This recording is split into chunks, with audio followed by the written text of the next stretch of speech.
There are always unusual things happening in the Jeepers universe. We came across 3 little delicacies that need to be discussed. Each one is longer than short and shorter than long content.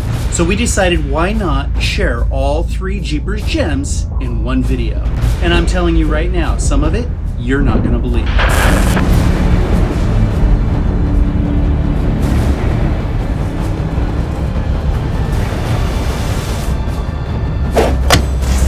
There are subtle things in any movie that largely go unnoticed, but in the Jeepers world it seems there's an endless supply of things for us to discover.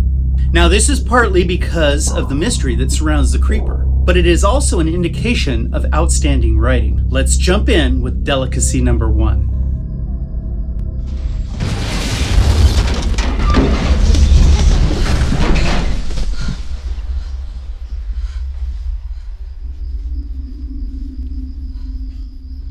There's an interesting scene in Jeepers Creepers 2 where the kids are trying to make it from one end of the bus to the other, past the Creeper's wing.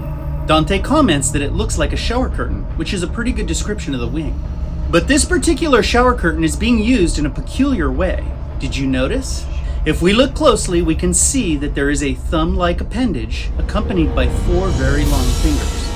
This would be used the way a hand is used.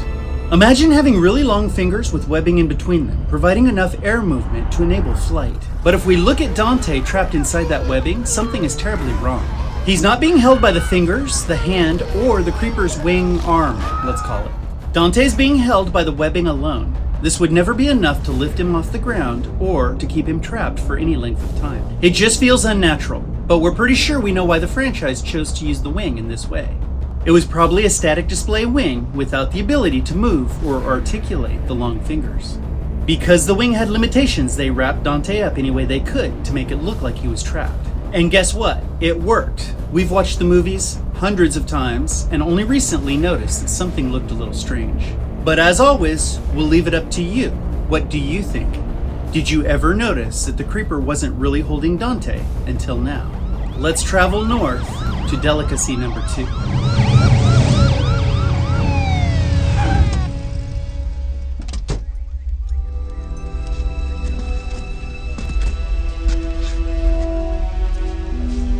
Oh my God. What is Tashtago's real role in the Jeepers universe? We recently noticed more than one interesting connection between Tashtago and the Creeper. First, as many fans have pointed out, he's channeling the Creeper's fashion sense. Did you notice? Take a look at the hat and the long coat. Now, we do know that Tashtago and the Creeper go way back. He tells Tubbs, I've looked that ugly thing eye to eye 23 years ago. So was he inspired by the Creeper's look, or is it just coincidence? Maybe it was intended that he was the yin to the Creeper's yang, as the writer developed tension between the two. But this isn't the only similarity. There's a haunting phrase that Tashtago uses when describing his relationship with the Creeper to Tubbs. This is another little gem we noticed recently while going over footage. Do you know what it is? Let's back up just a little and look at the connection the Creeper has with its victims. It knows it's here, Mom, because I'm a part of it and it's a part of me. That's what Kenny tells Galen when they're standing on the hill where the hand is buried. His information is credible because he's delivering it post-mortem. He's dead. We are told that when the Creeper kills a victim, the victim becomes a part of the Creeper, and the Creeper becomes a part of them. Now, as they're sitting in the patrol SUV, Tashtago tells Tubbs, I know it, and it knows me. Does that statement sound a little strange to you? We find this to be a very interesting choice of words. And remember, words matter, especially in a movie where those words are not just spoken, but they're planted. Now, it may be that the two just know each other from 23 years earlier, but for contrast, think about 2 completely different characters for a moment. Let's take Buddy and Addison. If Buddy were to tell one of his friends that he knew Addison, he would never say, I know her and she knows me. It isn't a phrase that any of us can really say we've used while talking to people. It seems somewhat forced and intentional. So we ask you, is this just a coincidence? Or did Tashtago have connections to the Creeper that we didn't know about? I've looked that ugly thing eye to eye 23 years ago. I know it. And it knows me. Delicacy 3, and we've saved the best for last.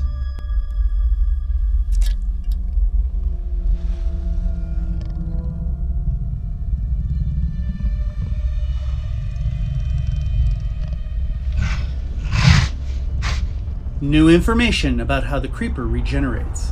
What is the creeper's process for regeneration? This is one of the most interesting questions and one of the most difficult to answer. This is a popular topic for fans to discuss, and there are varying opinions about how it works. We recently came across what we believe is a new piece to this puzzle, and we were so excited we couldn't wait to share it with you. Are you ready for this one? You're not ready. I'm telling you right now, you are not ready for this information. Quite some time ago, we found a zipper on the creeper. This is not new information. While feeding on a prisoner, the creeper had a zipper that was visible on its back. If you haven't heard about this yet, then you get 4 today. It was interesting and disappointing at the same time. How could they possibly let this go in editing? At least paint the thing gray. Later, the creeper breaks into the interrogation room and grabs the kids. It ultimately discards Trish and latches onto Derek, planning on making a well-executed getaway. The officers break through a nearby window and catch the creeper off guard with their weapons drawn. The creature looks startled and holds on to its new prey tighter, while the sheriffs lower their weapons and prepare for the ultimate battle with a monster. If we look close and pause a time or two, we can see that the creeper has something red on its hand. While watching the movie, this happens so fast and it's so insignificant, we never considered it to be important information. But it is. With the movie paused, the lighting adjusted, and zoomed in, that little red dot becomes something much more interesting. Now, we've known that the creeper had red on his hand for a long time, but we've been procrastinating figuring out what it had to do with. That all changed thanks to Wesley Hopkins. Thanks, Wesley, for sending us information and a zoomed in picture of what was on the hand and a picture of the prop hands. Now, let's take a look at what the creeper was doing right before he broke into the interrogation room. It broke into the sheriff's station and went straight for the food storage locker. Multiple men locked up on display for something hungry to assess. Something needing to rebuild itself after Trish and Derry damaged it out on the road in front of the cat lady's house.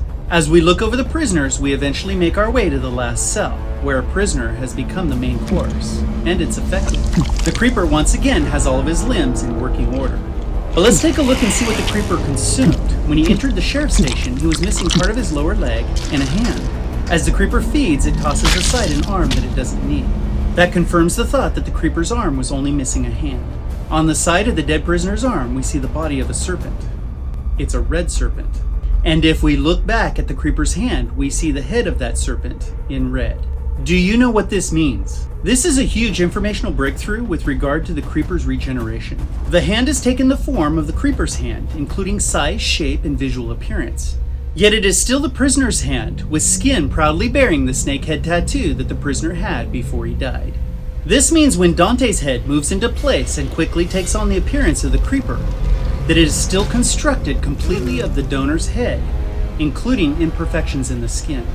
The fuel gained from feeding on a victim doesn't just excite the creeper's DNA regeneration process, but rather that part can become a direct addition to the creeper's body almost instantly.